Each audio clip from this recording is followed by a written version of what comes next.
is this how I really feel or is this how I want to feel? The best actors learn their lines and understand their characters. They then throw away the script and live. She took the autism strength Tylenol instead Yeah. of the regular strength, I guess.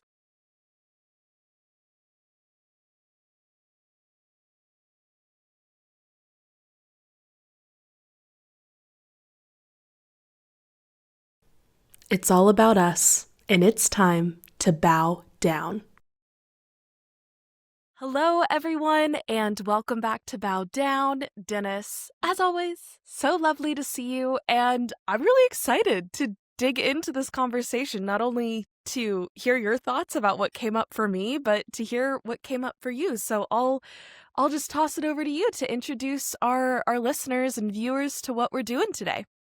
Yeah, cool. No, it's so as always, you look lovely, and it's so exciting to Thank be you. here together, and record this, and you know, we don't plan these out meticulously. We just sort of let magic happen. And today is one of those days.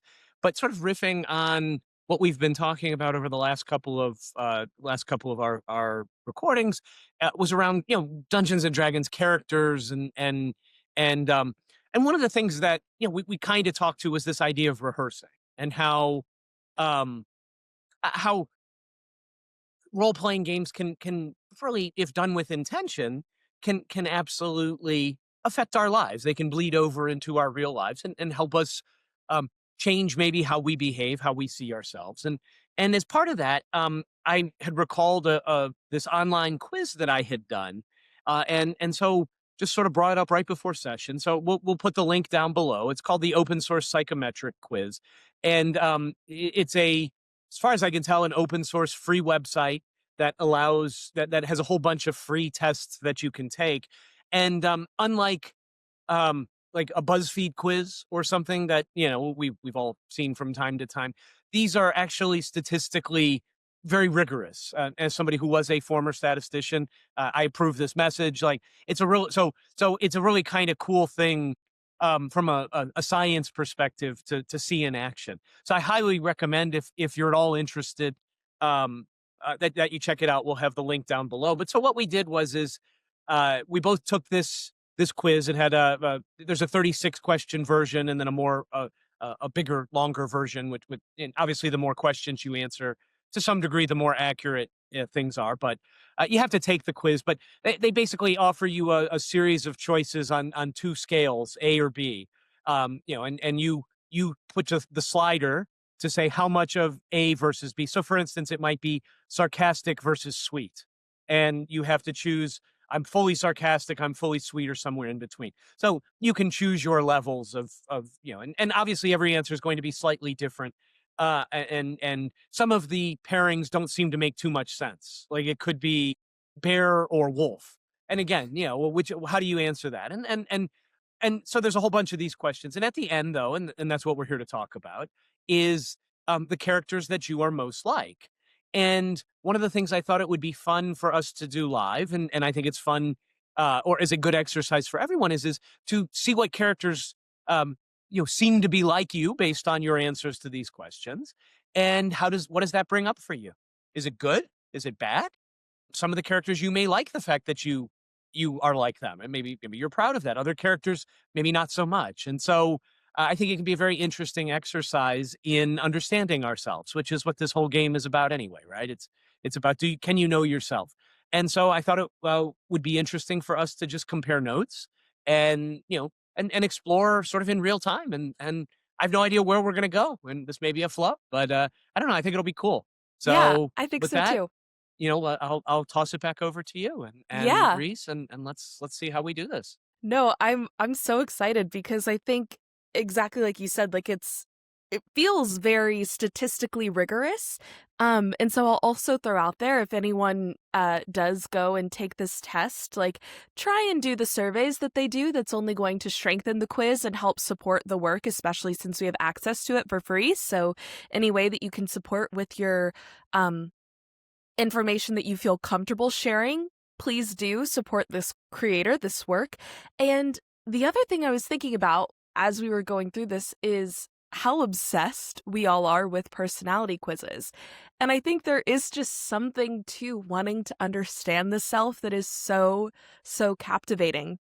Um, so I guess I'll just start by going through my list and um I'll get your I'll give a little bit about my relationship with some of these characters and what it feels like for me, but also your reaction because maybe you know some of these characters that I don't know because a Yeah, lot and of them I likewise, actually am unfamiliar with. So the best match that it gave me, which is interesting because percentage wise, there's actually 8 that have the same top percentage. But the number one match is Lady Sybil Crawley from Downton Abbey. I've never watched Downton yeah, I've Abbey. never watched Downton Abbey So either. I'm like, I need to go ask my mom, see what she thinks about this. Yeah. Um, and then the other top matches, number 2 is Alice Cullen from Twilight, which I was never a huge Twilight person, but I rewatched one the other day with some friends just for like goofs and gaffs. And I think she kind of has a cult following, but is also like kind of one of the bad guys. So I don't know fully how I feel about that one just because I'm not super entrenched in the world. Then Abby Shudo from NCIS, not really familiar. Waverly Earp from Winona Earp, no idea. Angela Montenegro from Bones. I remember this character when I watched Bones, but it's been so long. This one, I'm obsessed with having gotten. I Okay. absolutely adore this. Sam Obisanya from Ted Lasso. I feel like I can Okay. die happy being told Wow. that I Okay. am Yeah, similar. that's a name I had to think for a second, but no, I love the character. I remember the character, but being so I mean, I can see that energy. Like it's a very peaceful, like sincere, genuine kind of loving energy. I think that's fabulous. Yeah. Yeah. Like he's a Well, and great character. he's such a fabulous character. And also, I will never, I think it's season 2 or 3 where he's having a conversation with Rebecca about their relationship. Spoilers for Ted Lasso, but it's been out for a while. Mhm. Um, and he says something that is just so mature that's like, I forget exactly what it was because it's been a while since I've watched it, but it was very much like, I need this from you in a relationship. And if you can't offer it to me, then we're not well matched. And he said it in such a kind and loving way, but it was still like so true to his values and morals. It was just so cool. And then Rapunzel from Tangled, which I love, and Charlie Morningstar from Has Been Hotel, also unfamiliar. Yeah, a lot of those I'm Um, unfamiliar with. So yeah, but Rapunzel was also fun to get. I've always really loved Tangled as a movie, and I do love her character. But it's interesting because of the Disney princesses that I relate to, Anna from Frozen is definitely like my gal. She's my one, but she's just a few names down on the list, just a few percentages less, which I thought was super interesting that, oh, Rapunzel and Anna are must be thought of as pretty similar characters according to people that are filling out this survey, right?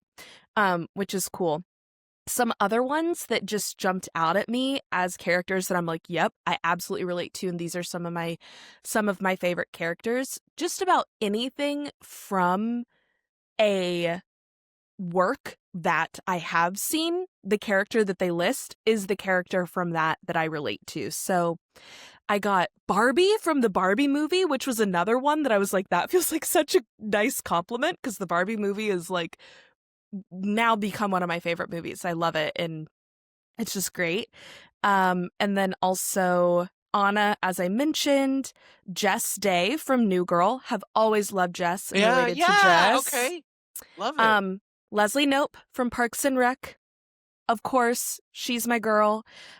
Luna Lovegood from Harry Potter. That has always been, of Yeah. course, I've always related to Hermione, but Luna's kind of No, Luna was actually one mysticalness. of my favorite characters in Harry Yeah, Potter, to be honest. Like, I actually of all the main characters, I actually thought Luna was one of the more I mean, I know we didn't she really see is. much of her, but I really thought she was, like, pretty cool, actually, and Yeah. even in the movies too. I thought they did a nice job of, like, capturing, like, she I think it's because yeah, I always like Luna. More than Hermione even. Although, I mean, yeah, certainly Hermione was a great character, but yeah, Luna's that's an awesome character to get, Yeah, actually. I think that's she's an underrated hero in the Harry yeah. Potter universe, in my I opinion, I totally agree. And then the last one that really stuck out to me, which was a little bit further down on the list, but all of these are um 83% and up. And my number one match was 86%. So Wow, all the that's ones that I'm strong. mentioning are really high percentages. Was Felicity Smoke from Arrow. And it's been forever since I've watched Arrow, but the reason why I wanted to say that is because I remember that being one of the first characters that I was like, I feel seen. I feel captured in media through this character. And she was one of those characters for me that I was like, how did someone create a piece of media and a character that I just feel so seen through?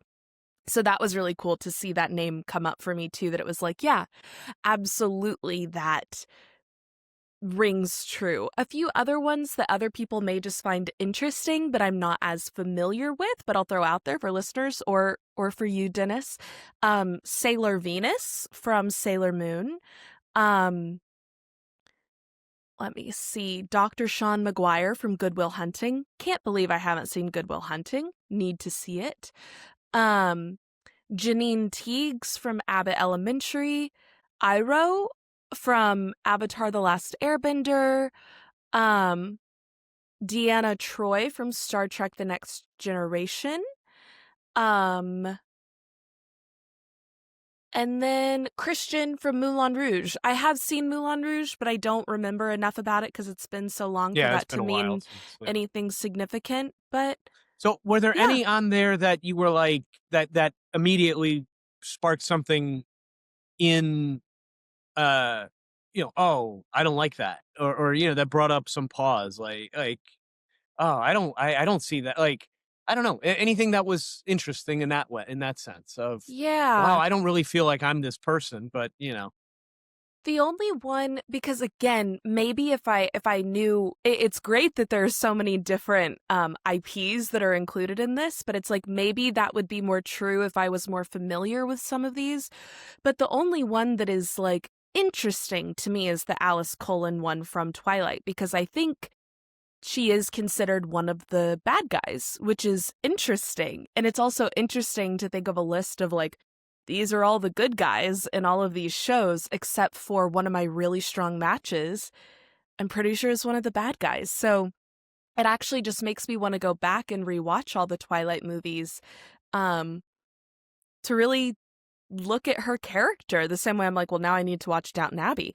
Um, because I think that there is something to, like, a lot of the ones that I realized I was repeating again and again as I was taking the quiz were like very independent, very forward thinking, very radical, very open, very revolutionary, right? Like these very pushing kind of traits that I was like, yes, I definitely aligned with that.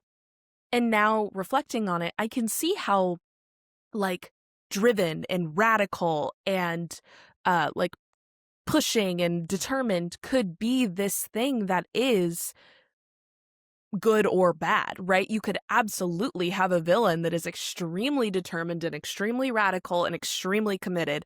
You can also have a good guy that's extremely independent and individualistic and radical and pushing and driven. So I think it's interesting that I do get that combination of like hero and villain, and I think we all have all of those archetypes within us, right? And so I like that that is included in mine too, but was the one that I was like, interesting. I want to explore a little bit because of course some villains become absolutely beloved, like Loki in the Marvel universe, right? Like begins as an absolute villain and then is just beloved and now has his own spin-off that is him as the hero. And so I think the same thing happens with heroes where, I mean, what's the trite saying? You either die the hero or live long enough to see yourself become the Right. Yeah, villain. that's from Batman, I think. Yeah, Right, yeah, right. absolutely, and it's absolutely true. I find myself thinking of that quote at times as well, because uh you know, I mean, again, it goes back to you're always going to be a villain in somebody's eyes anyway. Like there's almost no action of consequence that's significant in any way, shape, or form that you can take that isn't going to, if it has any impact whatsoever, that's not going to make somebody hate you. Yeah, Yeah. I mean, yes, brushing my teeth isn't going to make somebody hate me, but that's a milk toast, but any serious thing that you do somebody is going to disagree with it if you take a stand on anything. Yeah. And again, I go back to, I do love Rick and Morty. And I go back to a quote that I quote I tell people all the time. And it's I've seen what makes you cheer. So your boos mean absolutely nothing to me. And Yeah. that sticks with me because, we're gonna get booed. I mean, we get, hate comments. I don't know what you'd call them, right? We get opinions of people, and if you let it upset you or bother you, then what do you're their villain. Everybody needs a villain, it appears. Yep. I think we all do. Interesting. So let me share my list, and then what I thought we could do is maybe even look at specific shows that we're both familiar with too, and that maybe others are, Yeah. because you can drill down by the various shows. At least I can on my screen because it says universe, and you can pick a bunch of different. Oh, interesting. If you Okay. click on that, so you can get rid of some of like the anime stuff, or anime. I don't really know anything, so Yeah. there's a lot of anime stuff. I'm sure it's kind of interesting. It may give me something I should watch because if the algorithm says that I'm like this person, it may be that I'd actually enjoy watching it, and see why they're like me. Um, so interestingly, so and so just a bit of statistical nerdness. There's actually a couple of different ways you can look at it. You can look at the Pearson, the correlation coefficient, but you can also look at the mean difference. They're just two different ways and they're generally pretty, um, they show it's statistically how it matches, it finds your Sure. closest matches. So they're both valid. It's not like one is better than the other. Pearson is more of a correlation perspective. The the others, yeah, but it's just how one is more absolute distance, one is more relative, I think. But Yeah. um, so my number one match, and this is very different from these matches are largely very different from matches I've gotten in the past, which it's interesting because it's a way to use this as a reflection of how you've changed, I think, in some senses. Um, and the other thing I would comment is you have to. I don't know if you noticed this when taking the test, but I found myself having to say, okay, is this how I really feel, or is this how I want to feel? Is this Yeah. how I would like to be versus how I am? And I think sometimes there's some wish casting Oh, uh, yeah. in some of these, and I'm curious as to if you found that as well, and we can talk about that. But so my number one match, according to this, was in a show I haven't seen, um, Boston Legal, the character of Alan Shore, who I've never watched the show, so I'm not familiar with. But interestingly, my second match, which is also the same percentage, was Willy Wonka from Willy Wonka and the Chocolate Factory, Oh which my gosh. which is new. Which is new for Does me. That was not in the case in the past. yeah. Wow. Does it say is it the Johnny Depp Willy Wonka or one of the old school ones? No, I I don't think know. it's the old. I'm assuming it's. Oh, well, let's Okay. see. That's a great question. I bet I'm I can forgetting find the out name just of that by looking iconic at the. Yeah, Gene Wilder. Gene Yeah, Wilder. can't bring it up. I'm assuming it's the old one. Yeah. Uh, Although actually either one would work. I like but it's an interesting match. It's not one I've had before, but I kind of like it Yeah. in the sense of, I do think I'm a little bit, I'm esoteric, right? And I have a weird world, actually kind of a similar view of imagination, I think, as Willy Wonka did. So I actually kind of wear that with a badge of pride. Yeah. Interestingly, you can definitely Willy Wonka's kind of a dick too. Like he's not really a full good guy. Yeah. Nor am I, by the way. As much as I try to purport to be, I'm not. I don't think anybody's a full good guy anyway. Right. But Willy Wonka has a bit of an edge, and I kind of have a bit of an edge. So I sort of agree with that. So that one's kind of cool. Particularly the original Willy Wonka. I didn't love the remake with Johnny Depp as much. I feel he did he went a little darker with the character. I mean, Yeah. than I.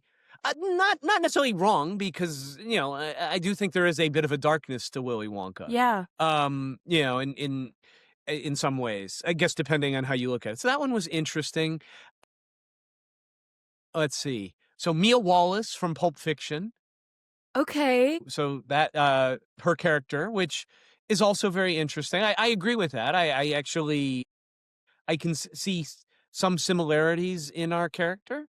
Um, in terms of uh yeah, I'm trying to think where, where there's a definite like I relate to her as a character through her arc in this movie. Like I for whatever reason. So that's a new one for me. I hadn't had her before.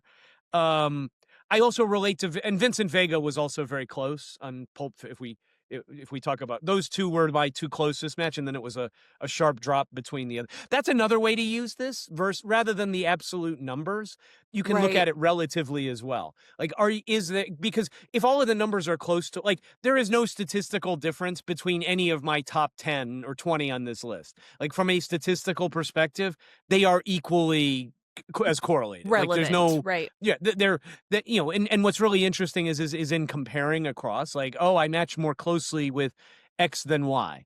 Um, so let's see another one. This one, and again, makes perfect sense to me. But Tyler Durden, from Fight Club. That is a very strong Whoa. match, and I relate to that very much. I relate to that movie very much for different reasons than when I first watched it. Actually, Yeah. Yeah. um, now it's very philosophical for me. Right. But and I actually what I love to do is find sort of the manifestation, metaphysical. You create your reality principles from things, and Fight Club is a great movie for that. Oh If yeah. you take Oh away the yeah. everyone thinks it's about the consumerism, yada yada yada. I don't necessarily think it is, but that would be an interesting movie to talk about. But Tyler Durden Yeah. was up there. Let's see. Um, Titus Andromedon from The Unbreakable Kimmy Schmidt, which I remember watching that a little bit. I like that one too because he's an awesome friggin' He's character. Like, awesome. and he's also got a little bit of like he's a loving character, but he's also like Yeah. a whatever character. And I kind of have like when I don't give a shit, like I just don't give a shit. And so I think that comes out in. It's very interesting that he would come up because and I haven't watched the show. I've only watched like the first season, and more than anything, I just think the intro is incredible. Like Yeah, it the is. intro theme is like the best part of the show. But Titus definitely made the show for me. Like without Titus, Yeah. I wouldn't have even watched the show. So I'm okay with that. Let's see what else. Oh, here's another. So well, I'll skip that one because I think it would be interesting to maybe take on some popular shows. And I think we have some similar tastes, but so Fleabag I've never watched, but apparently the character of Fleabag is me. I haven't watched that, but I've I've I've heard good things about it. So that may be a character I almost think I didn't watch it because I think the little bit I did watch I related too much with that character. You're like, And I may I need was like, to hold off on yeah, this so that one. yeah, that's a one I don't know how I feel about. So let's see what else here. A lot of these I didn't watch The West Wing because it was too much. Captain Jack Sparrow from Pirates of the Caribbean. I'm not a huge. I do like Johnny Depp though, so I don't mind Yeah. being ever compared to Johnny Depp. But That's so funny too that like theoretically that could be your second Johnny Depp character on the list depending on which Willy Wonka. yeah. But one thing that is just sticking out so strongly to me with all of these characters is the rich inner life, right? That it's like there is something so deeply imaginative or philosophical or creative in their like makeup of who they are. Like Titus is a beautiful example of like comic, outlandish, silly, goofy, loving character, but like has an extremely strong point of view. And I think that is absolutely the thing that we can see across all of these characters, like Captain Jack Sparrow, larger than life character. Johnny Depp had to have such a strong point of view with who he is in order for that character to remain consistent through his arc, through this story. And I think same thing with Willy Wonka. Like, we don't necessarily get the full backstory. Obviously, in the remake with Johnny Depp, they have some flashbacks and things, but we don't really understand the full way that Willy Wonka becomes who he is. I haven't seen the new Timothée Chalamet one either, so maybe that Yeah, gives no, some insight. I haven't either. But there is this like glimmer behind their eyes that you can feel so viscerally with all of these characters that I think is just like, I don't know, that's really striking to me in relationship to you, because I think that that's absolutely fair. I mean, I don't know how Yeah, you feel I'm about curious. that, but The ones you shared that I knew, which admittedly, and again, I think it would be cool if we go to some shows we know, so that we can. I think that might, and because again, I would love to know who Alan Shore is on Boston Legal yeah, and I don't know. why he's my number one guy at this point. Sean Spencer from Psych was like it was number 3. So it was Alan Shore, Willy Wonka, and Sean Spencer. And again, I don't put that much in the top 10. Again, to me, it's Yeah. like it's a comparative sort of thing. But I am curious. If Alan Shore what his character was he a dick? I know Boston Legal. I'm sure there was some legal dickishness. So I'm curious about that. Sean Spencer's Psych should totally be my show, because I am convinced that like the USA Network back in like the 90s 2000s was like the Neurodivergent network, because like all of their shows like people loved who were neurodivergent, like so as Interesting. Monk is an example. Burn Notice, Psych, from what I understand, all of the there was the legal show. There's another legal show I think that was on I'm sure it'll show up later. Anyway, Yeah. I joke about it, but all of those shows had the formula for, well, at least my autistic side. I guess my mom took too much fucking Tylenol, by the way. Right. Oh my God. She took the autism strength Tylenol instead Yeah. of the regular strength, I guess. When I was That in the is womb. so funny. She took the autism strength And Tylenol. and by Oh the my way, God, that's fuck funny. everything that anyone has saying in this administration about autism, because you're Absolutely. fucking wrong, you're fucking stupid, and go to hell and fuck yourself. That's Yep. all I have to say there. And it's harmful. Stop it. Do better. Shut up. Just don't talk about it. We don't want your help. Like, we don't need your help. Fuck off. Um, that's how I feel. And it's not even political, because I think there's also probably a lot of people on the left who also go in that direct, think autism Yeah. can be cured. So fuck you too, by the way. Because I don't need to be cured. No. And nobody like me needs to be cured. We're perfect the way we are. So go fuck yourselves. Anyway, that's my public service announcement No. there. Correct. Absolutely. But it's funny because these shows, they have a common thread to them. And so Psych, it's interesting that this character from Psych comes up. I've never seen Psych because I just haven't clicked on for it, but I have a feeling this is probably a very close character to me. And yeah. which is interesting because from what I understand, they kind of problem solve, this show was sort of what I do. It's kind of like House, but with psychology instead, Yeah. from what I understand, which was, but yeah, so yeah, none of the folks that you shared so far, I've been like, oh, was a surprise. Like, what was um, Lovegood, Luna Lovegood Yeah. from Harry Potter. Like, and I'm sure Hermione was pretty high on your list too, I would guess. If we actually, let's do that. Let's go to Harry Potter and see what comes up. As much as I Yeah. hate giving fucking J.K. Rowling any fucking attention whatsoever, because she's not on my happy list, but everybody knows Harry Potter. So interesting. Wow. Fascinating. I just was looking up So what mine were. interesting. Okay, so Hermione is actually pretty far down on mine. Oh, interesting. But still like relatively a 75% match, which is interesting. But right under Luna, I have Molly Weasley, which I kind of love because she has the best line in all of Harry Potter, which is, "Not my daughter, you bitch," which is just like iconic. And then Arthur Weasley. So That's and then Ginny.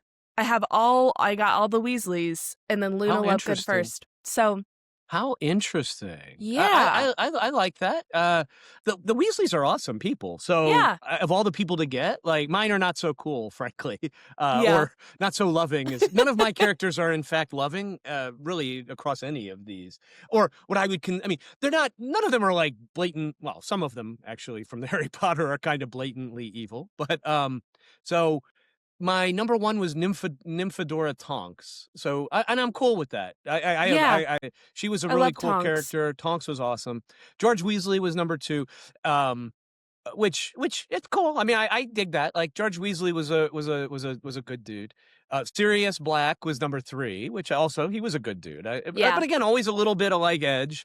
Dumbledore, which I'm never sad about being Dumbledore, You but know, yeah. Bellatrix was my number five.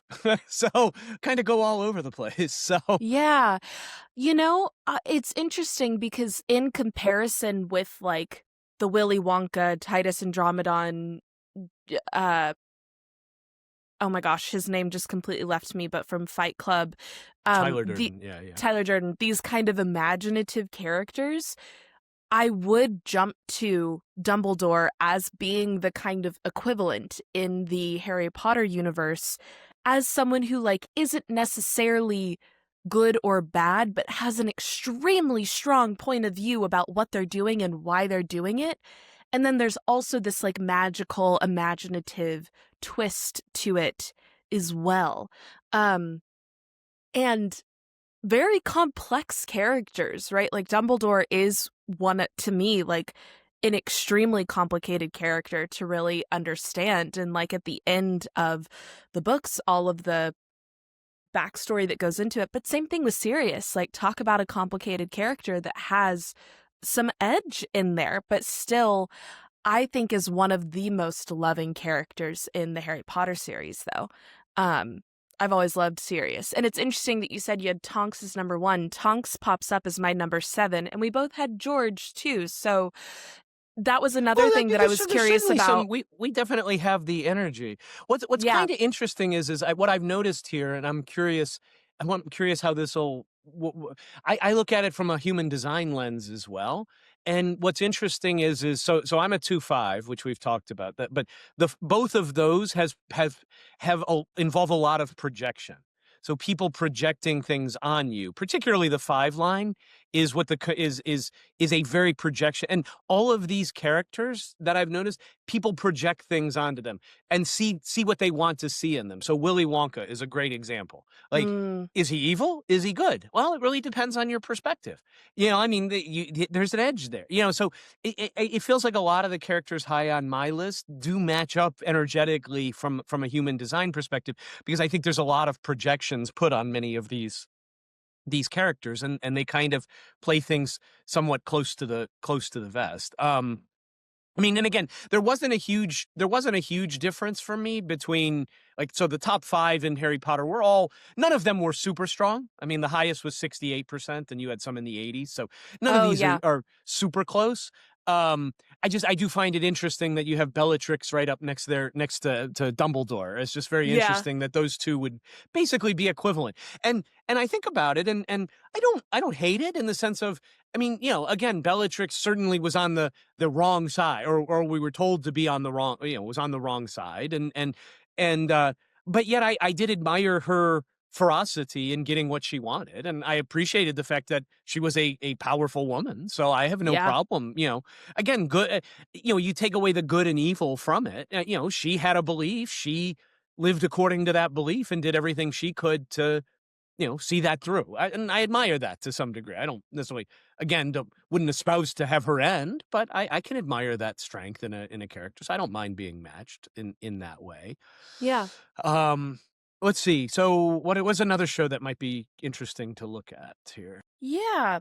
One thing while we look for this next show that with you talking about the line 5 as well, that I thought was interesting that it came up for me, because I'm a 5/1, so I also have the projection field very strongly in my human design. Yeah. And when you said that, one thing that really came up for me with not necessarily all of these characters, but with Rapunzel for sure, um, Barbie for sure, Luna, I think as well, is this kind of wanting to break free of the path that has already been laid for you.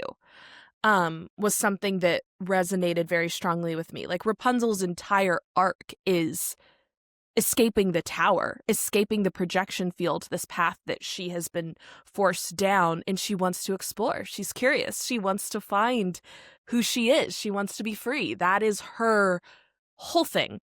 And same thing with Barbie. When things start going wrong for her, the entirety of the Barbie movie is a feminist Bildungsroman of self-creation, of who are you, and how can you, as an object, as a woman that is objectified, but also a toy that is literally objectified, break free of that and decide to create who you are separate from the world telling you what you have to be, both as a woman and as a Barbie doll, right? Like Mm. as the Yeah, yeah, yeah, analogy yeah. for womanhood. Yeah. Um, and to me, that is really what is so powerful about the Barbie movie, is that it is ultimately about agency and autonomy. So I don't know. That just was Yeah, I something like that, that. That's yeah, super powerful to notice that. Like, and I think that makes good sense to me. I that resonates as you say that. Like, and it's just interesting because I never thought about it from this lens, and I also wonder from even from an astrological lens as well. You know, hmm, because again, these are all just frameworks. They're what you know. What's you know. This could all. It's fun to talk about, right? But you know, it's not nothing set in stone, but you know, when you start to notice again, it's about noticing to me. Like even the characters you don't like, or maybe are like, why is this character there? Like, I think there's a real value in exploring that with yourself, or yeah, you know, and saying, wow, I'm like this. You know, I don't.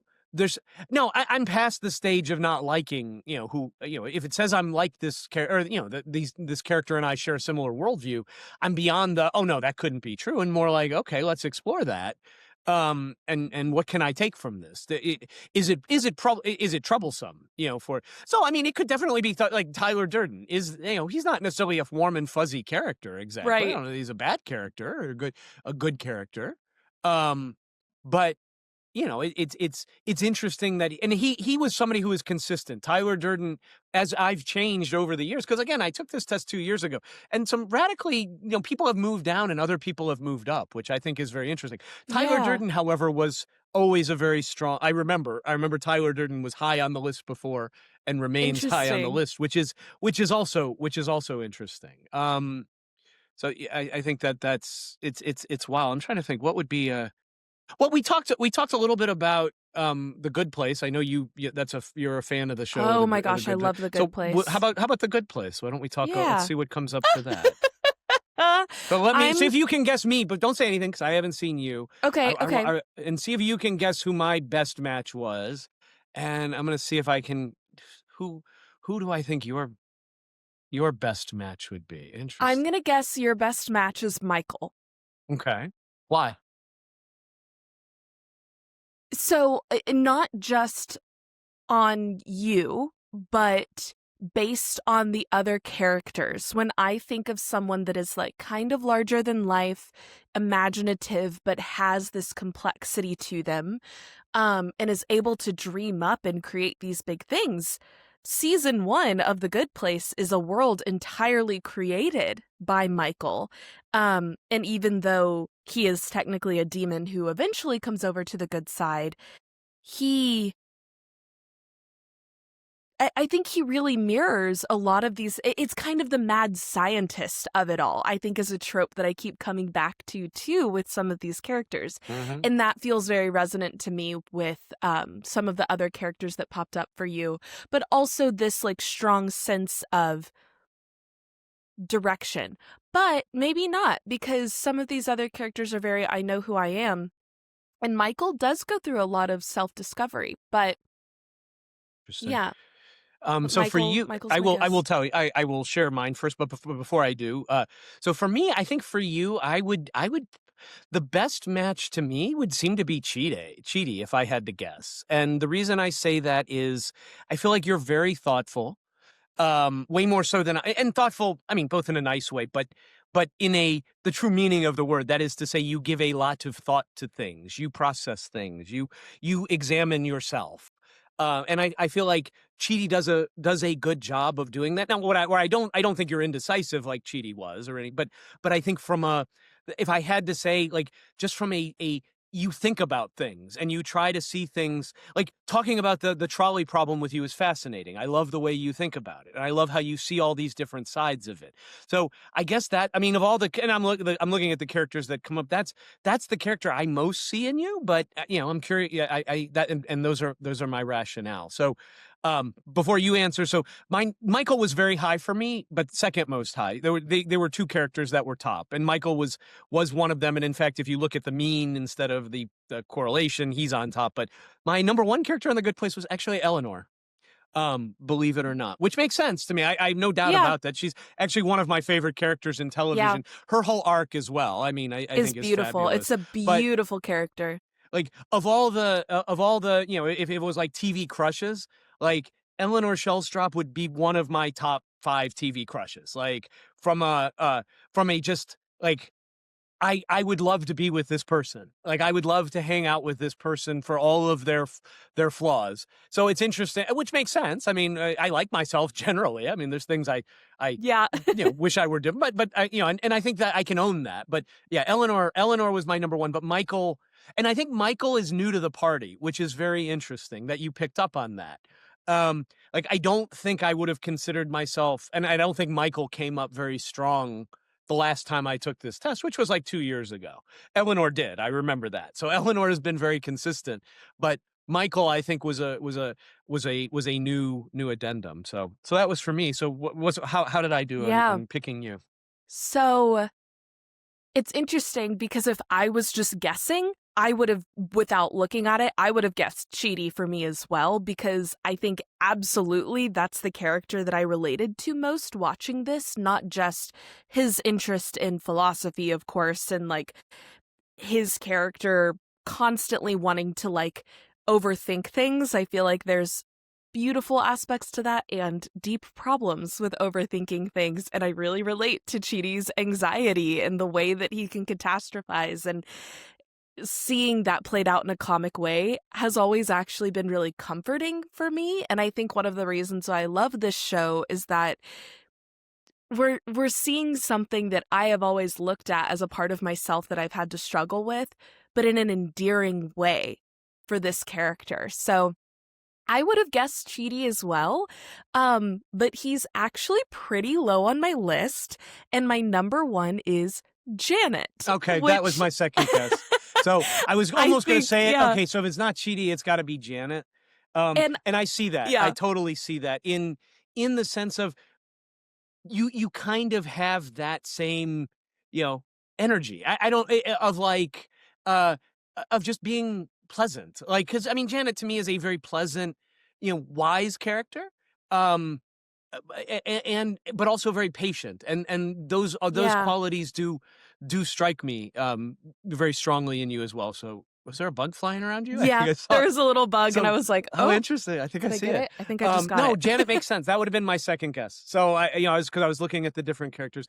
I think that's an awesome character, and I think it makes perfect Yeah, sense. Like, which- Janet is she's an incredible character. Like, I she love. is. It's interesting because my gut reaction is this kind of like, well, she's supposed to be a robot. She's supposed to be emotionless. She's supposed to be like able to be projected upon, right? Which, like, going back to the line 5, interesting. She's supposed to be the perfect service person for everyone in the good place. And to like that be related, it's so it's making me think of the line 5. It's also making me think of what you said about wish casting, that when you're self-diagnosing these things, of course you're painting yourself in a good light and kind of what you wish you were, and the things that the ideals and values that you wish you expressed.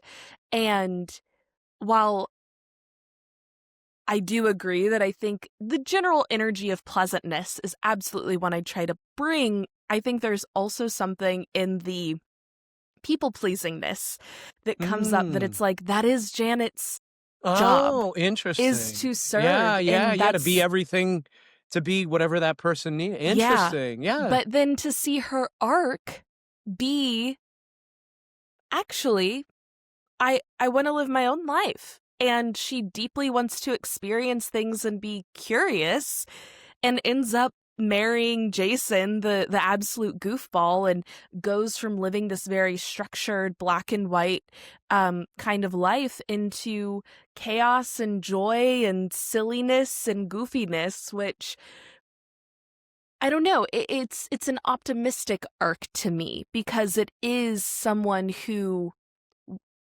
literally was designed to be projected upon and to serve, that then says, you know, I just want to have fun. And I think that there's something really beautiful and cool about that, but also something to think about for me in terms of, like, as I'm working through these elements of myself, like the people pleasing and feeling like I need to earn love, or like I need to earn friendship, or earn any sort of place that I have in relationship to other people. Um, that it really makes me think about that, and all the pieces of that that I'm still working on, that I haven't fully well, in that are always going to be pieces of me, right? And it's not about like getting rid of those pieces, but integrating them to be healthier manifestations of what it is to be a service oriented person, that's not at a um loss of taking care of the self, and also that's not at expense to your worth, right? That it's like, okay, there's a difference in being a service oriented person where you feel like you need to earn your worth, and being a service oriented person who knows that they are inherently worthy but loves taking care of other people in this way. And my number one love language is acts of service, like far and Yeah. beyond. And that's very Janet. So I think this is interesting. Michael's my number two, which I think is interesting too. And Chidi's pretty low, but I would have guessed exactly what you would have guessed, which I think is funny too, that like, yeah, I agree with you. Well, that's why I love this test, because it it is data driven.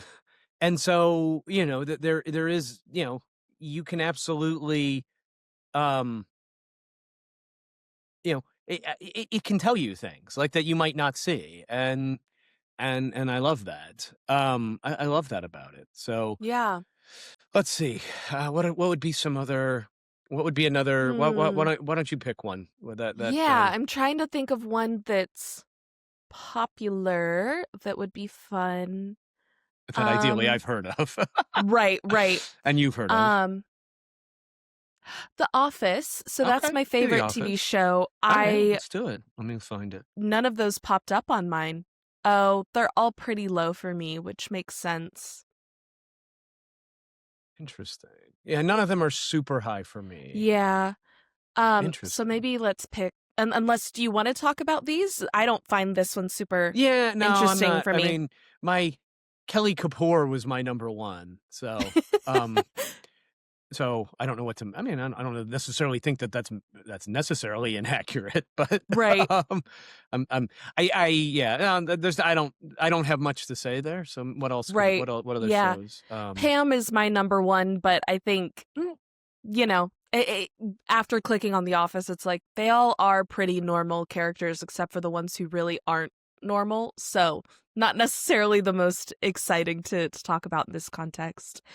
Um, so we could do Rick and Morty. I will say I've never seen it. I know I need to see it. I need to watch Yeah, it, but I know well, that okay. that's Let's do that, because I obviously have seen it a lot, so I yes. can share something maybe that Okay. that I get out of, when you say it, I can see if I say it, I can share that I see that or don't see it, and um and then maybe we'll do one on the opposite side where maybe something I'm not as familiar with, and you can that could be kind of fun. Um, so for me, Rick and Morty, I mean, this is not, there's not a whole lot super interesting here for me, because I knew I know who would be number one. There's no question who would be number one, and they were.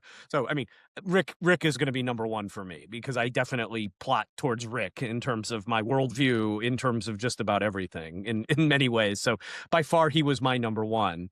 But I'm curious what what came up for you.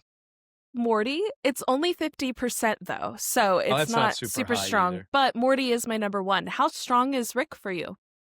Strong's pretty. Rick is pretty strong. Rick is like number 40 overall on my list, I guess. Wow. And he is Um, kind of a mad scientist, right? he is kind of a mad scientist. Now, what's interesting though is so depending on the scale you use, it actually reverses, which is kind of fascinating. So when I use the mean difference, actually it swaps, and Summer becomes my number one character. But Morty, I guess that makes sense. Although honestly, 50% isn't super high, but I could see that in terms of um because I think in some senses, you know, I mean, Morty is the most interesting character in the show to me in many ways. Like because it really is to me all about his growth, and to me he is he is the main character in the show to me. Mm, The show is about Morty, and really Morty's one of the best characters on the show. In terms of like who he really is, and I can see that because Morty is a good character. Like Morty is definitely the um yeah, I feel like Morty is the keeps Rick in check, which is kind of mm, interesting, the dynamic. Like Morty cleans up a lot of Rick's messes in many ways and is sort of like Rick's to some degree moral compass. And so I could see that. Again, it's not super duper strong. Like it wouldn't be right. uh but I think it makes sense of all the characters there. Well, let's see. What would be a show that you know a lot of? So give me throw out Yeah. some shows. Let me see what makes sense. Schitt's Creek. I don't know if you're familiar Okay, with Schitt's I've not Creek. I've watched a few episodes, so let's do Schitt's Creek. I'm very Okay, curious let's do it. what this will come out. What will so first tell me who are you on Schitt's Creek Okay, and this is funny. So Schitt's Creek is one of my favorite TV shows of all time. I love it. And I am Ted Mullins, who is one of the kind of side characters, I would say. He's not in the Rose family. okay. Um, but he is certainly a another character that is projected upon a lot and is very like on the surface people pleasy, kind, sweet, like good guy. He's a veterinarian in the town and he runs the vet center. Um, and he's just like sweet, smart, good guy, maybe a little slow at times, which is interesting. But throughout the series, he absolutely comes into his own and develops a real strength of identity, which again, I think that's the thing that's really coming through as the strong arc for me with all of these characters is leaving behind, like definitely having this sense of like duty, service to others, kindness, and like there's a sweetness to a lot of these characters too, which again, with wish casting, I think I certainly identify as being a kind person and wanting to be a sweet person. And I think that's something that a lot of people often label me as too. So that's certainly a commonality there. But also this arc of, at a certain point being a little done with being told who you are and who you have to be and owning your strength and owning your autonomy. Again, going back to what I was talking about with Barbie and Rapunzel, I think that's very much Ted's overall arc. And he ends up with Alexis in the end, and it's a very sweet relationship. So I'm happy with that. I don't know if I would have guessed that for myself. But yeah, I'm happy with that. Yeah, so my number one was I guess Moira Rose. Moira, I was gonna Moira. guess Moira, once again based on the other characters on your list, which is interesting. So tell Is me it a tell me more. pretty strong match or pretty Yeah, I mean it's up there. okay? Percent. So, for Okay, me my highest was like 76, so, it so it was okay, pretty up there. I will say I do kind of put her in this category of a larger than life, strong perspective, Willy Wonka-esque imaginative goofball, but so lovable and so endearing too. So Moira is like an old soap opera star. And it's almost like if Meryl Streep or Morgan Fairchild kind of went a little kooky in their old age and were just larger than life, and she has this accent that's clearly like a amalgamation of a few different things. That's just the way that she talks, and she plays the character of Moira Rose in her life. But the thing with her that I think is so striking, again, is this really strong point of view. And she always wants to be living authentically to herself, no matter what anyone else says or thinks. And I think that that is the overwhelming, like, strength of Moira. And when I think of someone that I want to embody from the show, it is Moira. I actually had a podcast guest in maybe like season 2 of Making Meaning several years ago, who was a life coach that worked with women, helping them step into their strength and power. And she had a like care less what other people think is kind of her overall arc. And she would always say on this podcast she shared, she was like, I tell women, be Moira. Be Moira. Don't give a fuck what other people think and step into your inner Moira, whatever that just absolute like fullness of self is to you, even if it is like dressing crazily and wearing a different wig every day like Moira does, and believing that you are the star of the show. You are the main character. Do that. Be that. Own that. And that's really what she represents. Of course, in the beginning of the series, all of the main characters in Schitt's Creek kind of start out a little selfish, a little self-centered and prissy and rich kid for sure, but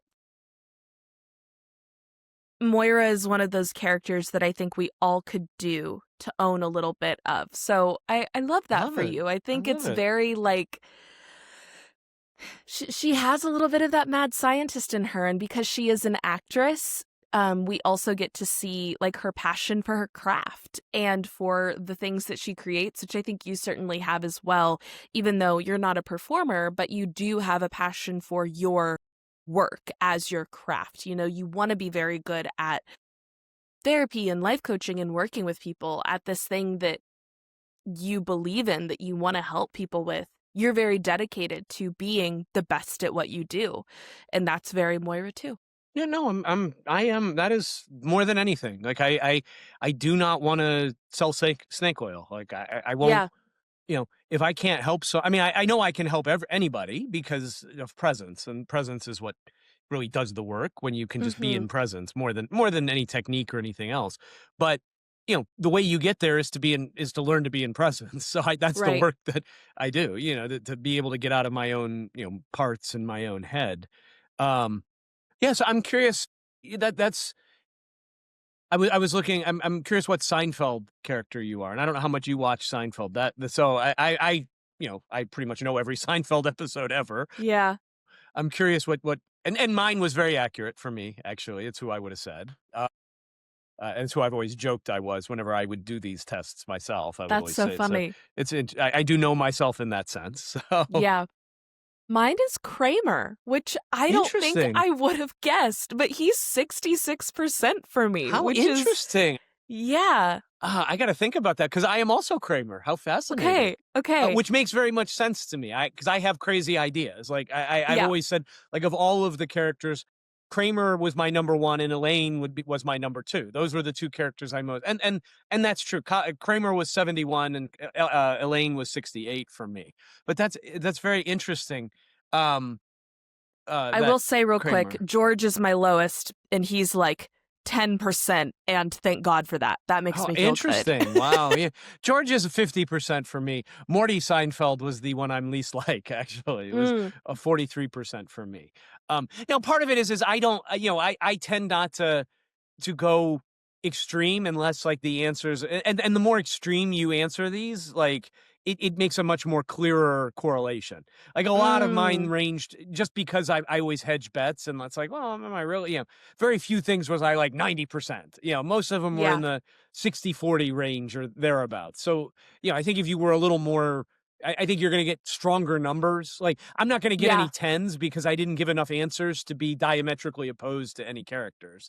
But as a consequence, I'm also not going to have any 90s because there's no characters and again, that's a flaw of the test. I mean, Cosmo's such an interesting character, taking away Michael Richards and his real life hijinks that he got right. into. But the character of Kramer was it's an interesting character because he does live life the way I sort of philosophically want to live life, in that he just kind of goes with the flow and allows things to happen, and crazy shit happens, and it usually works out for him in the end. I mean, maybe not for everybody, but that's how I see it. And it's like I love the fact that he comes up so strongly for me, bec- Yeah, because to me he is a character that's just kind of like yes to anything.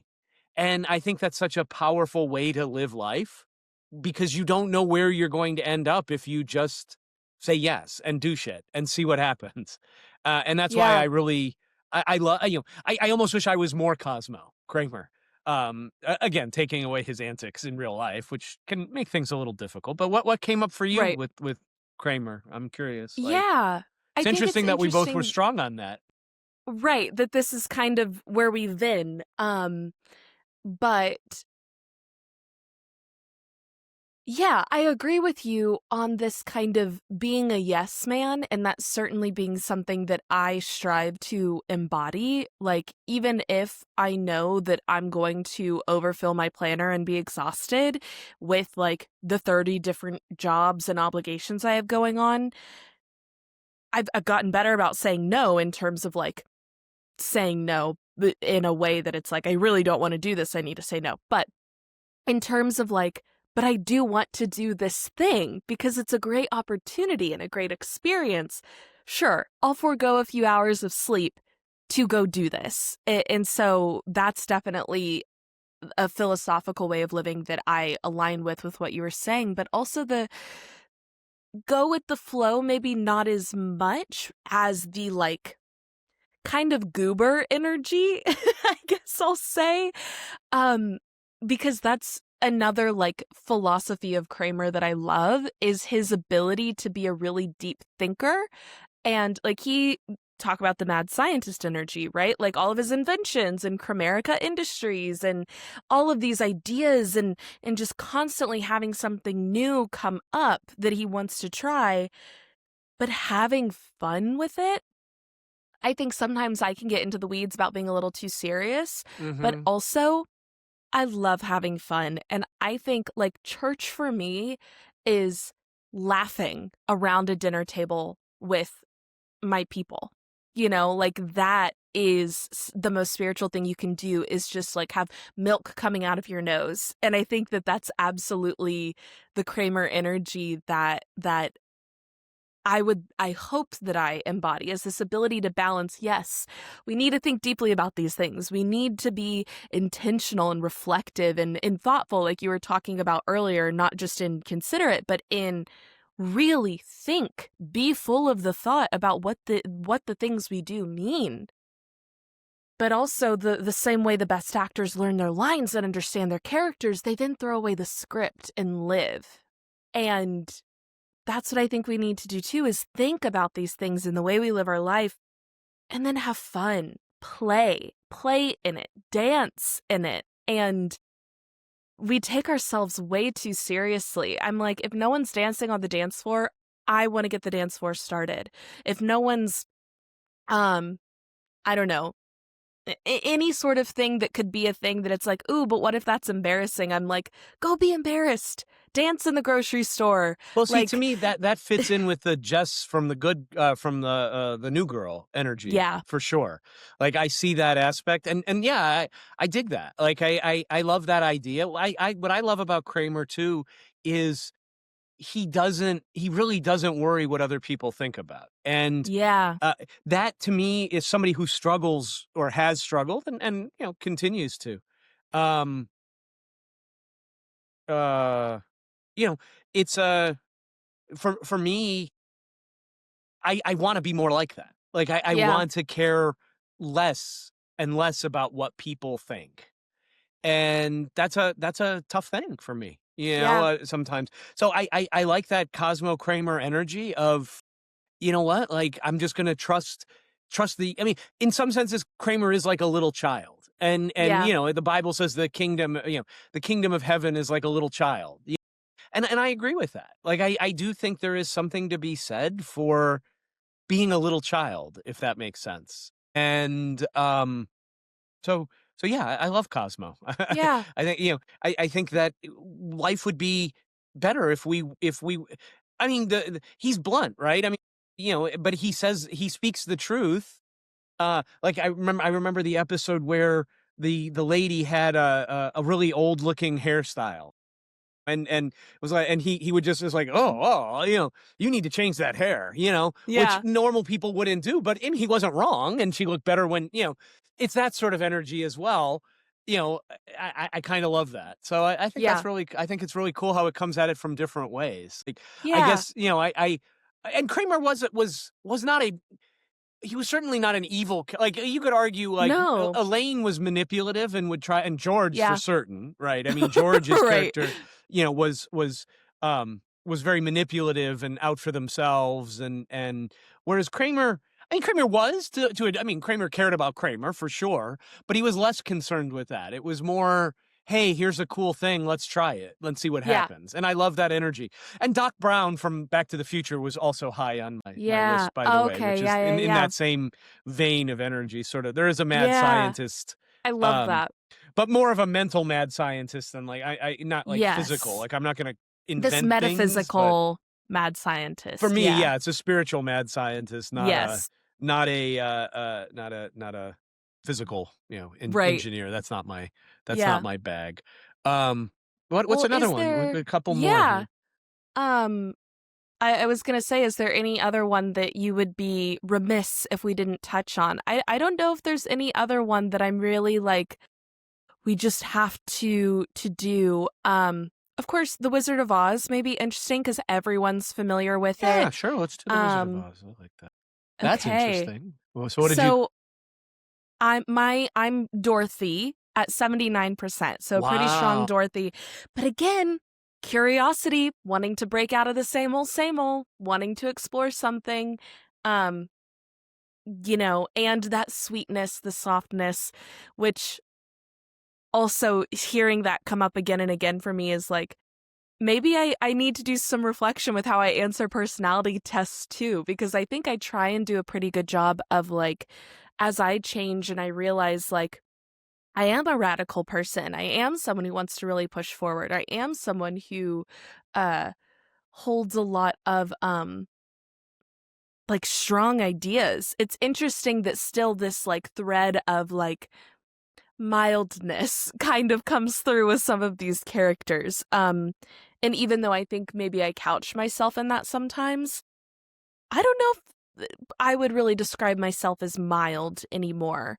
Um, which is interesting. So, yeah, something to think about. So, I'm Dorothy. I'm going to guess that you're the Wizard of Oz, but perhaps not. Who popped up for you? Well, Wizard of Oz was number two, and they were very Okay. close. The Wicked Witch of the West, actually, is my. Oh, okay. Okay, Yeah, Alphaba. it's interesting. There are definitely some like spicy, strong women in my profile, which Yeah. makes sense to me. I mean, again, like it shows what comes out. Wizard of Oz was number two. So 60, and neither of these were super duper strong. I mean, but there was a clear delineation though between those two and the rest. So it dropped off a cliff after So after the witch and the wizard, Dorothy was third at 50 something, like low 50s. So I get the Dorothy. Again, I get that energy. I think you know you want to you want to help people, and you have this. There's a It's not mild, and I don't mild is not the word that comes up for me, but there is a gentleness in your energy that I love. There's a Mm, safety for me personally, and I think it's why we get along so well. yeah, Um, and so I see that there's a Dorothy energy, and I think that's a wonderful thing because I think Dorothy's such a great thank you. character. Like, um, she goes out and helps all these. She's brave. She's the leader of the group, and I see you in that way. So I love Mm, that for you. I think it's a thank you. great character. I mean, I think that makes a lot of sense more than anything else. And even the wicked again, I do think the Wicked Witch of the West got, was framed. I think she, Yeah, like I totally don't think she was a bad character at all. I mean, you're coming in fucking up with her shit and you wonder why she's yeah. pissed. Like you fucking I mean, killed her you sister can or whatever. Like not right. intentionally. Like I mean I get that, but still But still, yeah. I think you pretty. can absolutely see the Lilithian energy through your list too, Yeah, which my is list has a just really strong there's beautiful. definitely and so again it leads the question of, correlation or causation. Like Yeah. why is that there? Like what is it, wish casting, or is it which came first, right? Which is Yeah. which kind of thing. But Which is listen, which. I have no problem being identified with strong women. So Yeah. I love it, frankly. Well, and one thing that I don't think that this character is in this list, but the character that, like, anytime my friends and I did Wizard of Oz as our group Halloween costume a few years ago. I did it one time in high school, and the character that I always portray is uh Glinda the Good Witch is always the one that I gravitate towards, Yeah. but she's not in here, but I'm like, that is the same way we have Rick and Morty. Theoretically, we also have Elphaba and Glinda. Right, Like, we right. have these interesting parallels there too that are like two sides of the same coin, though, which I think does lend itself to insight into our dynamic. It's interesting and fascinating. It really is. So here's one we could do that was interesting. There is an all since I know you love literature, and Yes. there is one of the things you can select is all classic literature. So that might be interesting to see what Ooh, comes let's up do there that. for you. Oh. I mean, obviously it'd be hard to guess, but I'm curious of the top, the top percentage ones. Like what do you notice? Yeah. Okay. So my very first one I've actually never read, but it is Marius Pontmercy from Les Mis. So I've never read. I've seen it before, but it was forever ago. I need to go rewatch it. Um, but my second one that I gotta say I'm kind of obsessed with is Viola from Twelfth Night. And boy, oh boy, talk about gender dynamics and Right, right. feminism and all of that good stuff in that play. Um, and I think a thing that's really interesting when we think about Shakespeare and especially all the gender fuckery that he does in um, his works is that at the time that he was writing, it was usually going to be young men dressed as women playing female characters. But when those women characters are then dressing up as men, as Viola does throughout Twelfth Night, it's a young boy dressing as a woman, dressing as a man. And so there's something very exploratory, I think, when you get into the psychology of Shakespeare writing it. But as a character, I have always loved Viola. She is one of my favorite Shakespearean characters. She is so, I mean, talk about brave and justice oriented and um loving and caring, and like everything that she does ultimately is to kind of protect her brother and to try and be a good sister. Which now I'm thinking about my dynamic with my brother, so I'm like, there's something to explore there. Isn't it But funny how that comes out? Yeah, yeah, I yeah. love that. I also have Joe March really high up, which Yes, How obviously. fascinating. So Uh, so yeah. I'll confess because, I could never get through the book. I have never read Little Women. I could not uh, get through that book in high school. We had to read it. I think it was on the list, and I'm pretty sure I used Cliff Notes or, just The didn't. book is slow. But Joe Marsh was my number one on this list, actually, Really? which is fascinating. So Okay. tell me about that. Since I don't know the Uh, book, this is perfect. Like, and you love yeah, obviously this is your jam. So tell me. I'm And a we're big both high up on this character. So yeah, it's fascinating to me. I'm a big Little Women fan. The book is a little slow. I think if fans of classic literature absolutely pick it up. But I will also say I absolutely adore the Greta Gerwig film adaptation. It is a beautiful one, and that's the Mm, movie that me and my girlfriends watch every Christmas. So maybe I it have to has a check that out. special Yeah. has a special place in my heart. But Jo March is the second oldest of the four March sisters and is a writer and wants to be a writer and has this beautiful outlook on life that is, I am not going to sacrifice anything about my purpose here for what is expected of me, but I will sacrifice everything that is important to me for the people I love. And her positioning is, I get one thing. Jo gives herself her one thing, which is her craft. It is her writing. And anything else that is frivolous, anything else that brings her joy or levity or light is kind of frivolous to her. It's like she doesn't want to settle down and get married, even though she might enjoy spending time with oh my gosh, I can't believe I'm forgetting his name, but with Dude, her really good you're gonna friend. lose your cred here. I know, I'm, I know. I'm like, uh, oh no, oh no. Alcott's But spinning in her grave, presumably. Yeah, yeah. right. No true Um, Scotsman. Yeah. yeah. But her one thing is her craft. And anything that could potentially jeopardize that is not worth it to her. And to her, getting married is sacrificing everything that she's worked for to achieve. But she sells her writing to help take care of her family.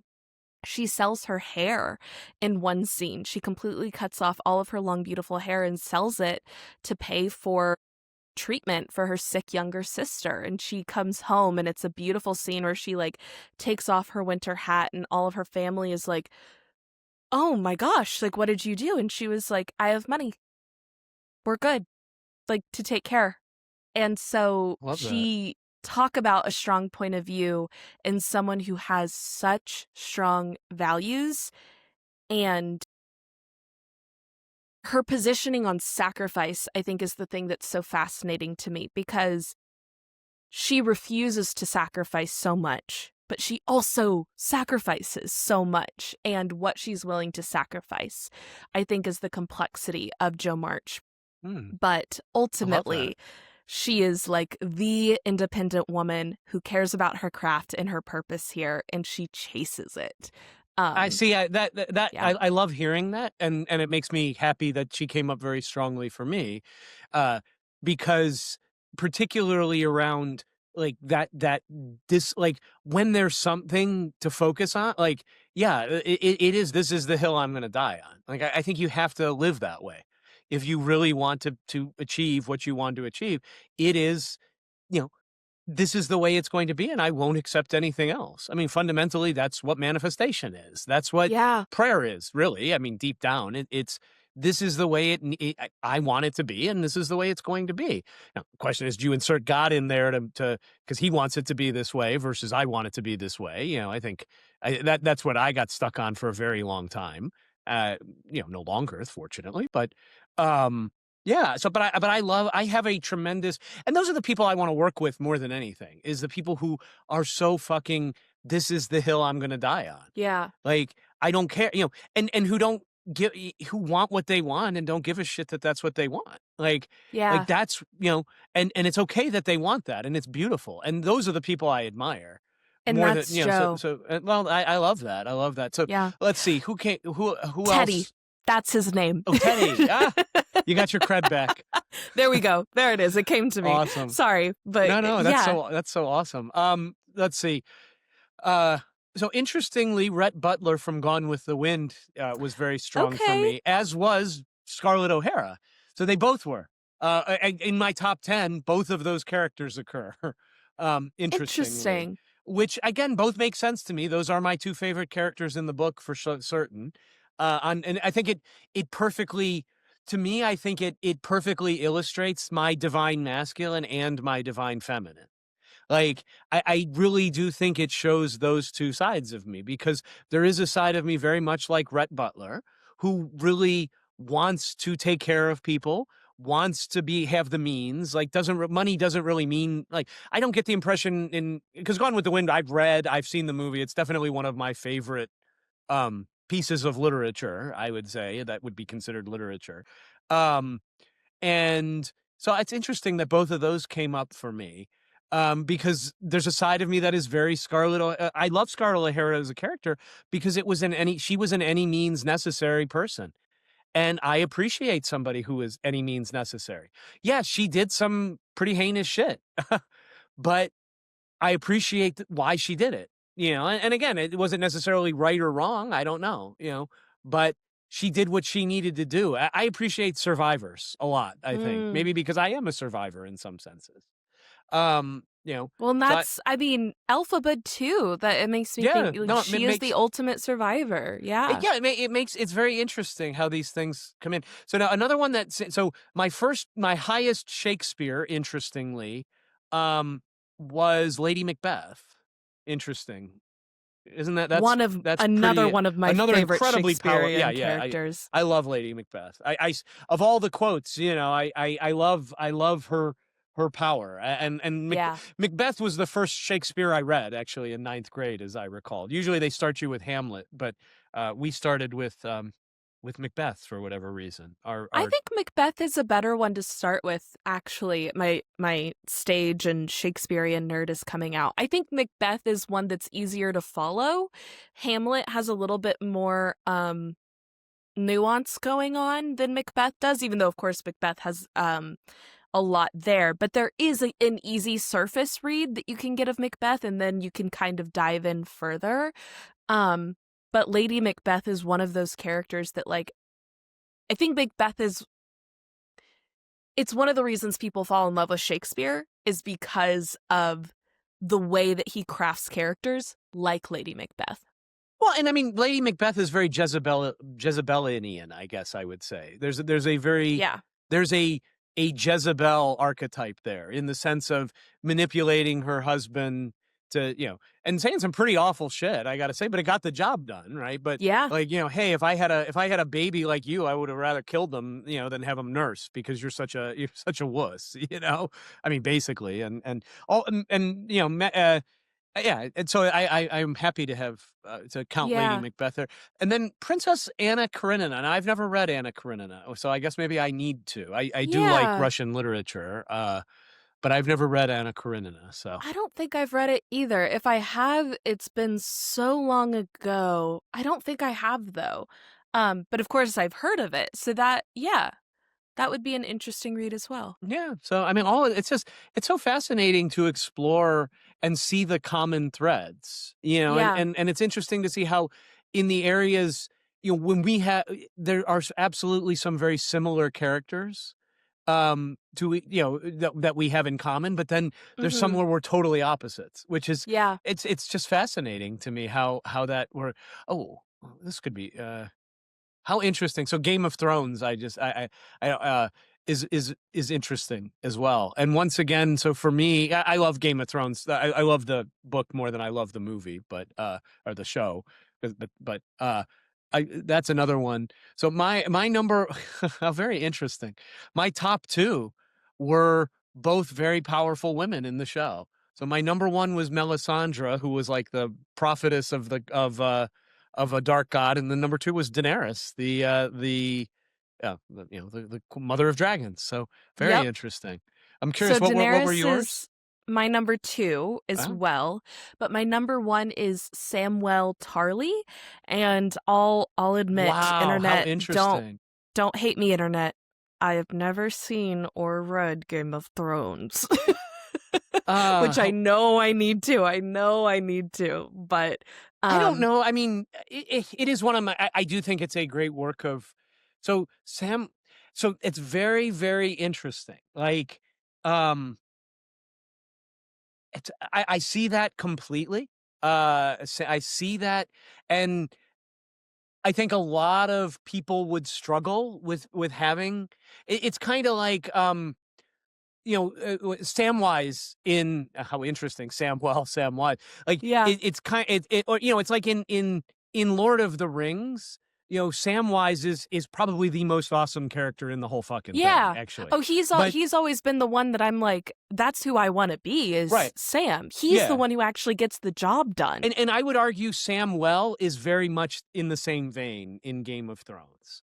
Like he is a much maligned character and is definitely not the cool character and like is definitely not a main character for the most part. I mean, but plays a very important role, but he is a loving he's an incredible character. So Mm, that he's not very high for me, which again makes sense. And again, all of the characters here for me, it's interesting. Game of Thrones wise, they're all kind of the darker characters.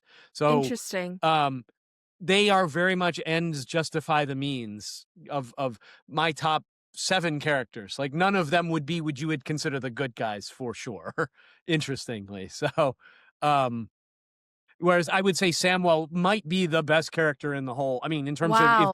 if you're looking at a genuine like good person scale, like I would argue that Samwell is probably the best character on Game of Thrones, like the nicest, goodest, whatever that fucking means, character.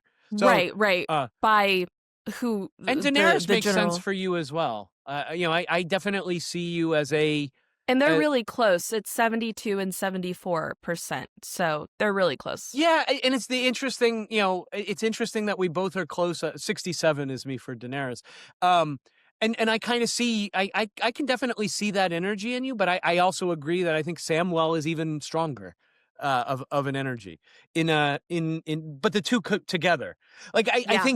I think the two come together are actually a really great composite for you in a sense because like I think you have the strength of a Daenerys but you also have the compassion and understanding and thoughtfulness of Samwell.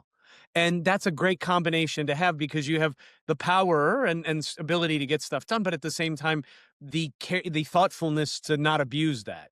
And that's where sort Yeah. of Daenerys kind of went wrong, if you could say that. Although again, we don't know what happened in the book. We know what happened in the show, and Sure.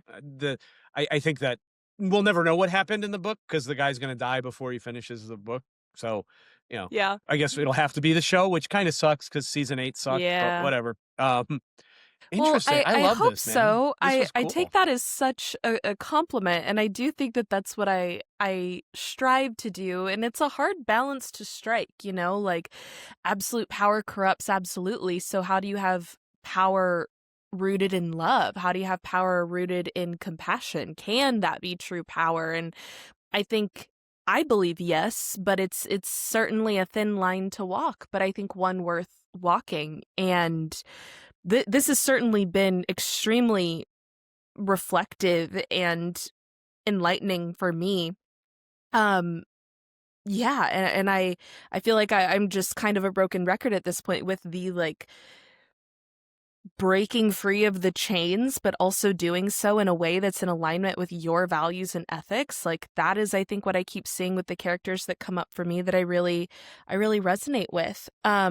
That's Any awesome. final thoughts for you? I mean, of course, we have our beautiful like mad scientist energy that we've talked about, but also the beautiful like metaphysical imagination and these kind of larger than life characters that um are, thinking about Willy Wonka, like there's certainly some neurodiversity in there too. It's like I really see the the way that strength, whether or not these characters are labeled the good guys or the bad guys, the strength of perspective and goal and point of view and drive that they all have is absolutely something I see reflected in you. So, Dennis, any closing thoughts on the exercise in general, on some of these characters, on how you felt like this went, and yeah, all the good stuff.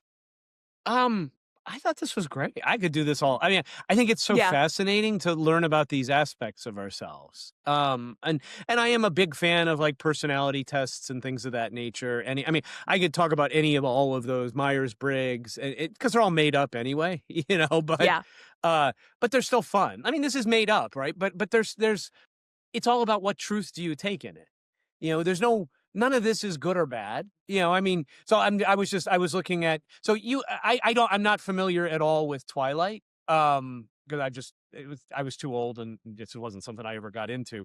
Um I will say though, maybe for our listeners who are more familiar with Twilight, I don't know if this is good or bad, but Alice Cullen is apparently my number one match in Twilight, so, and which she was my number 2 overall match with okay, everyone. So that's interesting. another one that we then on. So I may have to like read up. I've how very fascinating. Okay.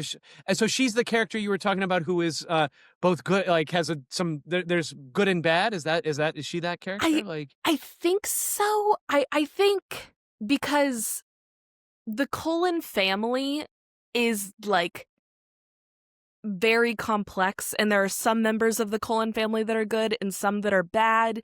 I've only seen like the first 2 movies, and so a lot of what I understand about Twilight is also just what's in the zeitgeist around sure, it. sure, sure. Um, so I'm not totally sure, but I think of my characters, she's certainly the darkest for Oh, me. interesting. But I think she would probably be considered quote unquote better in terms of like good guy, bad guy scale than like Wicked Witch of the West. But maybe not. I could be completely misinformed on that one. But I guess it's who's telling the tale, right? So, yeah, exactly.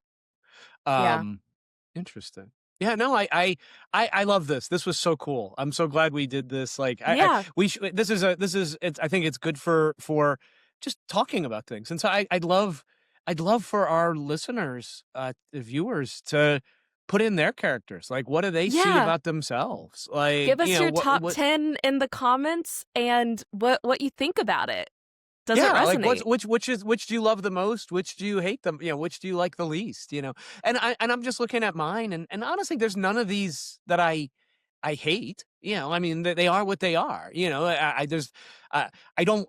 Apparently, Lucifer Morningstar from the show Lucifer is high for me. I've never seen that, but Oh, that sounds okay. cool. I don't know. He's a great character. You would really like that show Yeah, I too, might have to Dennis. watch that. That Yeah, that's definitely a great feels one. like something I might dig. So, Yeah. no, I guess my parting thoughts are listen, guy, to folks listening, this is so much fun to do, and I really I think it can reveal so much um, about ourselves, including things that we maybe don't always like to talk about, Yeah. because maybe it doesn't and I think it's a great starting point for work.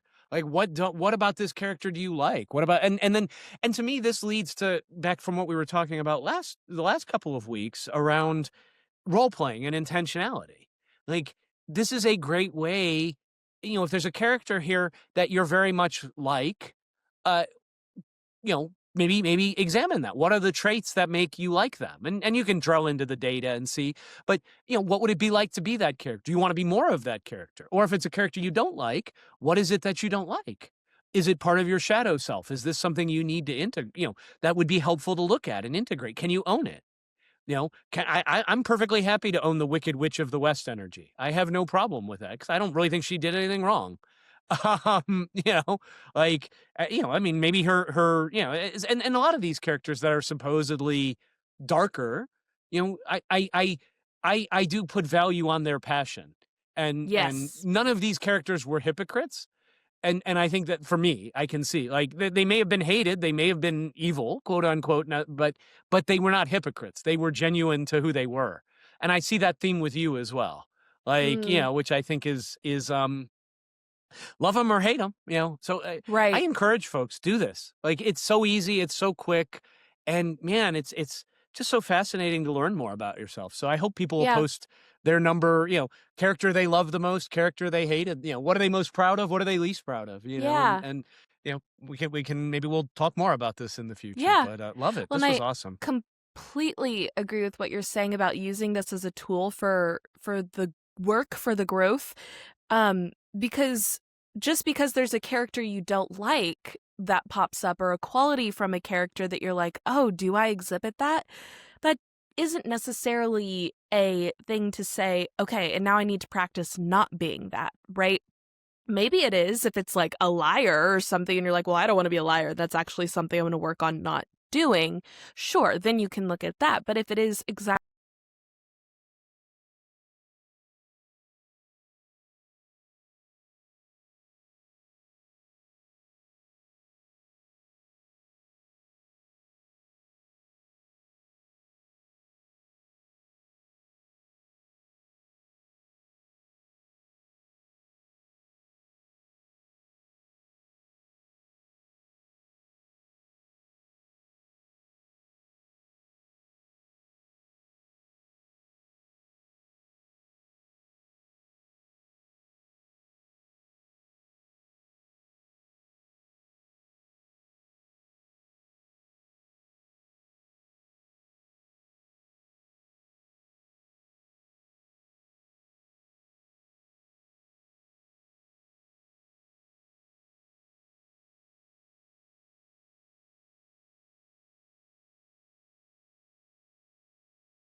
Bow Down is a weekly podcast from the Cohere Collective that explores esoteric and empowered feminism. Please subscribe to Bow Down wherever you may be listening. And if you enjoyed the episode, please leave us a like, a 5-star rating, and a review. And if there's anyone you think would enjoy this episode, or maybe just needs to hear it, please share it. If you want to stay up to date on all things Bow Down, you can follow the Cohere Collective on any social media platform at the Cohere Collective and check out other content and offerings at www.thecoherecollective.com. If you're interested in working with Reese to find and pursue your purpose, I encourage you to head to www.thecoherecollective.com/life-coaching. If you're interested in working with Dennis to shed your mask and embrace your desires, you can email Dennis at dennis@theheartstoybox.com. A huge thank you to Jack Corbett for Bow Down's music. You can find him on Instagram at j.corbe. Thank you all for joining us today. We're so glad you're here. And as always, we hope you feel like you are living more coherently. And until next time, love.